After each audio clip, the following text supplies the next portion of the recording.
गांव में नीलू नाम का लड़का रहता था। नीलू गरीब था, लेकिन उसका दिल बड़ा ही उदार था।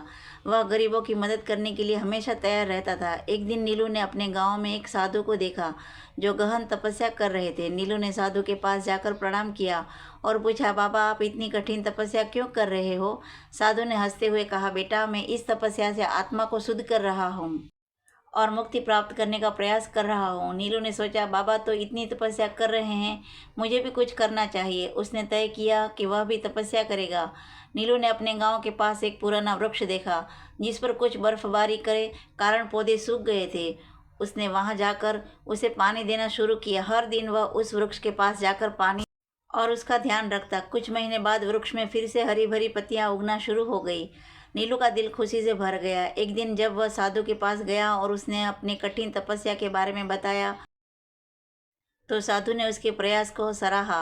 उन्होंने नीलू को सिखाया कि हर कार्य की महत्वपूर्ण भूमिका होती है और नेकी का फल हमें कभी न कभी जरूर मिलता है।